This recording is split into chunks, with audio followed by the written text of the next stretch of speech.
ഇവക്കുട്ടി ഈ മൾട്ടിപ്ലിക്കേഷന്റെ ചാപ്റ്ററിലെ എല്ലാ ആക്ടിവിറ്റീസും ചെയ്തു വെക്കണം കേട്ടോ. അമ്മ ഞാൻ മടുത്തു, ഞാനൊന്ന് പോയി വെള്ളം കുടിക്കട്ടെ. എന്റെ കൊച്ചി അന്നേരം അടച്ചു വെച്ചിട്ട് പോകും ആ പേജ്. എന്നിട്ട് ഇനി വന്നിട്ട് വീണ്ടും തരയും. ഇനി വീണ്ടും മൾട്ടിപ്ലിക്കേഷൻ കണ്ടുപിടിക്കണം. ഇനി വീണ്ടും ആദ്യം തൊട്ട് തുടങ്ങും. എന്തൊരു കഷ്ടമാന്ന് പറയാം. ഇനി ആ പേജ് കിട്ടിയോ? ഇത് മറിച്ചിട്ട് ഇനി ചെയ്യാൻ തുടങ്ങണം കേട്ടോ. വേഗം ഒന്ന് തനങ്ങി ചെയ്യ്, അതല്ലേ തീരത്തുള്ളൂ. അതെ, പെൻസിൽ എന്തിയ കയ്യില്? ഇനി തെരഞ്ഞോണ്ട് നടക്ക്. ദേ കിടക്കുന്നു അവിടെ. വേഗം ചെയ്യ്.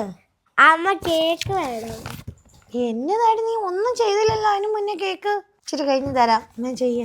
അപ്പൊ ഞാനത് വാഷ്റൂമിൽ പോയിട്ട് വരാം. നിങ്ങളുടെ വീട്ടിലും ഇങ്ങനെ തന്നെയാണോ? ഇവിടെ പിള്ളേരോട് പഠിക്കാൻ പറഞ്ഞു കഴിഞ്ഞാൽ അപ്പം തന്നെ വെള്ളം കുടിക്കണം. പിന്നെ കുറച്ച് കഴിയുമ്പോൾ വീട്ടിൽ എന്തെങ്കിലും സ്നാക്സ് ഉള്ള കാര്യമൊക്കെ ഓർത്ത് പിടിച്ചോണ്ട് വരും, അത് വേണം. അത് കഴിഞ്ഞ് കഴിയുമ്പോൾ വാഷ്റൂമിൽ പോക്ക്. പിന്നെ കുറച്ച് കഴിയുമ്പോൾ തന്നെ ആണ്ടെ മടുത്തു. അപ്പം തന്നെ 1.5 മണിക്കൂർ ആക്കും എങ്ങനെയെങ്കിലും ഒക്കെ ആടി പാടി. പിന്നെ നമ്മൾ കൂടെ തന്നെ ഇരുന്ന് പഠിപ്പിച്ചാലല്ലാതെ ഒന്നും മുന്നോട്ട് പോകുകയില്ല.